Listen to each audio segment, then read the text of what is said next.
Okay, it's day 2. I feel like I'm forgetting a transition that I was going to do, but it doesn't really matter. It's day 2 of the road trip, right?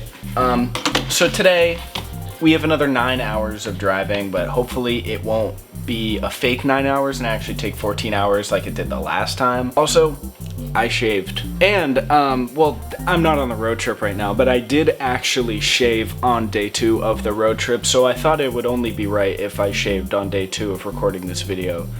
Even though I recorded day 1 like 2 weeks ago, it doesn't matter. I probably look super white. I don't really know. It's weird because I can't actually see the screen because it's on the other side of my camera.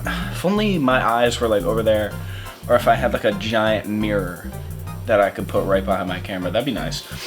Anyways, the next step in our journey was sad, leaving the amazingly beautiful town of Short Pump. I still think this is one of the funniest towns, and really just because of the name of the town, and I guess the amount of people that live there. Literally, like, it's like a town of like 30,000 people. That's 30,000 more people than me. All jokes aside though, Short Pump is actually praised for how like safe it is. So shout out to anybody that lives in Short Pump. If you live in Short Pump, Virginia, I guess? I don't know. Yeah, it's praised for its quality of life, community standards, and with niche.com giving it an A+. Not as good as America's hometown of Plymouth, Massachusetts, receiving a double A+. Shout out to Plymouth, Massachusetts. After packing up and gathering our stuff, we got back on the road and started making our way to Nashville, Tennessee. And I think the highlight of driving through the middle of nowhere is the town names, especially the town names in Virginia. Please tell me, where are you going to see these two town names together? Newark, Goochland. Where's Goochland? It's right next to Oilville. Like, who names these? His name is Zion Crossroads. Oh, his name is Zion Williamson. He's fat and always injured. Anyways, we started making our way into the Appalachian Mountains. And you know, like, you know when you go into a mountain, right? And like at a certain point your ears pop. Well, imagine your ears popping. They go and they pop. Well, they probably don't actually do that, but imagine they popped. And you know how when your ears pop. Sorry, I invaded your bubble there, but to be fair, mine was popped by my ears. That was such a bad fucking joke. It wasn't even a joke. You think it was a joke? There's nobody there. But they did think it was funny. But imagine your ears pop and, you know, makes it harder to hear. And then, you know how they usually unpop as you get used to your altitude? Now just imagine this, alright? You're sitting in the car. You're going up a mountain. Ears popped. Okay, that's annoying, right? Pop, your ears pop. By the way, if you yawned, you have to like and subscribe. If I made you yawn, you have to do it. But your ears pop. You yawn, your ears pop. You chew gum, your ears pop. They go back to normal. Now just imagine if they didn't do that. They just kept popping. They kept making it harder to hear. That was my experience today.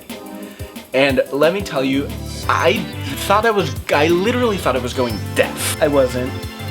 I also thought I had an ear infection. I didn't. But regardless, it got so bad to the point where I put an AirPod in my ear and started playing music and literally could not hear my music. Like, I put an AirPod in my ear and forgot it was there while I was listening to music. I don't even know how that happens. I don't know. So, yeah, I don't know what that was. I don't think it was an ear infection because it went away after about like an hour. So I guess we'll never really know what that was, but it was something weird. It was something fishy and I did not like it. After another round of the alphabet game, a very long round of the alphabet game, took certainly a lot longer than the time it took in the New York City, in the Bronx of the New York City. New York. Yeah, it's a city in New York.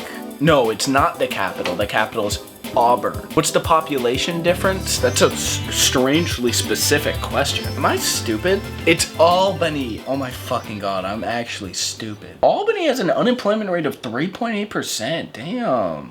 Okay. Albany's population is 101,000. New York's population is 8.25 million. So that's about an 8 million population difference. But yeah, Albany is the capital of New York. No. Worcestershire sauce is in aisle 5. Anyways, we saw something that piqued our interest, because it just seemed kind of cool. Safari Park.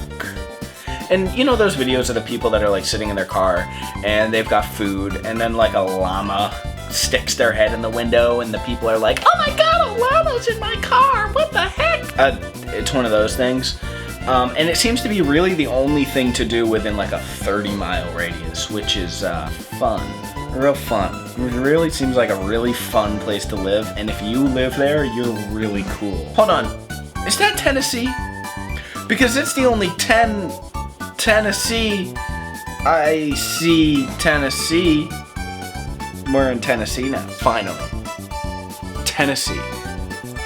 We've reached Tennessee, the origin state of the funniest joke no one has ever laughed at. And also, home of the land.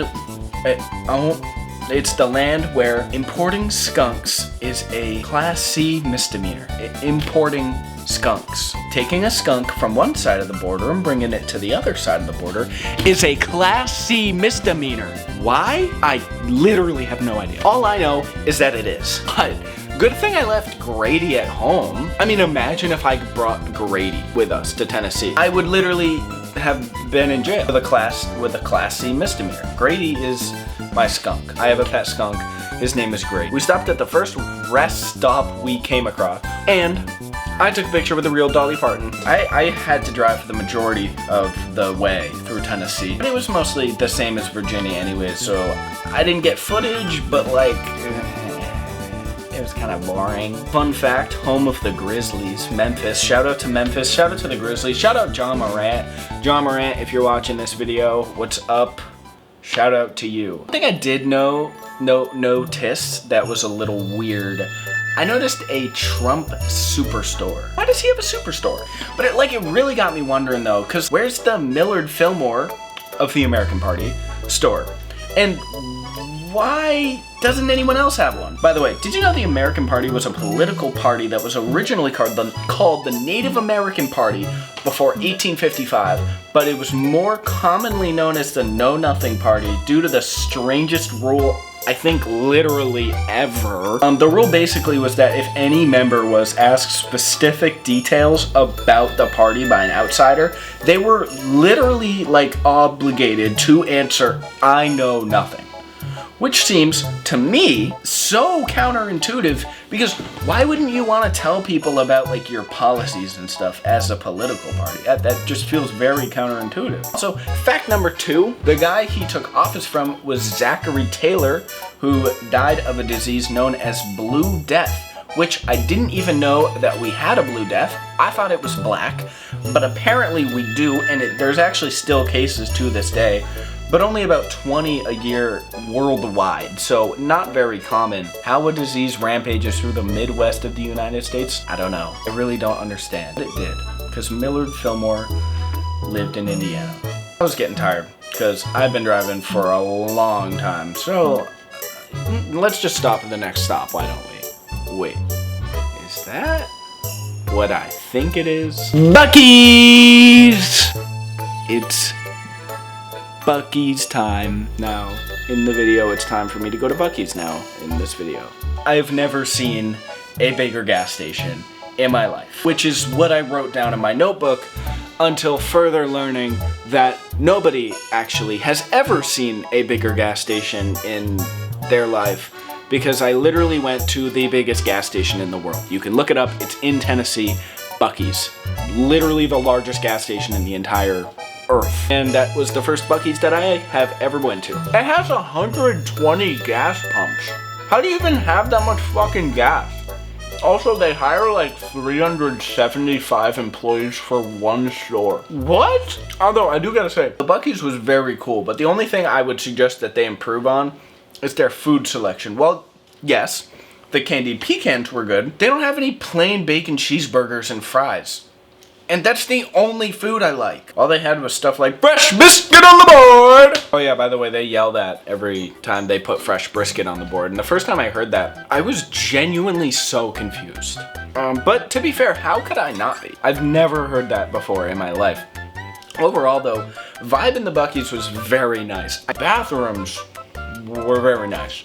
They had like lights over the stalls so that you could like tell which stalls were in use, which I thought was really cool. Unfortunately, I can't show you for obvious reasons. Number one being it's a fucking bathroom. They were nice, just trust me. What the fuck? What's that? Steve Nash deserved the 2005 MVP award over Shaquille O'Neal? Are you serious? What? Wait, what? That's not what you said. Are you sure that's not what you said? That's what I heard. So just like, that's not what you said though? Oh, right. You said that I'm in Nashville now. I'm in Nashville now, guys. Sorry for that confusion, Jesus. For some reason, I thought you were saying the averages for 15 and 11 are good enough to warrant the MVP award, because they aren't. Anyways, the Nashville hotel was kinda nice, and we were across the street from a Jack in the Box, and you know what that means? It means that we got Jack in the Box. And while we were in Jack in the Box, there was a nice man telling me about how he likes my sweatshirt, but I found it weird because coincidentally at the time, I happened to not be wearing a sweatshirt. And also, he wasn't talking to me, he was talking to somebody else. He was talking to Alex, who was wearing a Rarewear sweatshirt. But don't get it twisted, he was looking directly at me while saying it, just talking to somebody else. So that was a little stressful, but he was a nice guy. I thought he was nice. At first I thought he was a little weird, because he was looking at me and talking to somebody else, but you know, everybody has their flaws. Everybody does. Anyways, it was pretty good. The curly fries were really good, but the burger was just okay. Oh yeah, I did get a plain bacon cheeseburger and fries. I told you that's all I eat, so obviously that's what I got. Anyways, we went back to the hotel to eat our food, and then I went, oh yeah, and then when I woke up, it was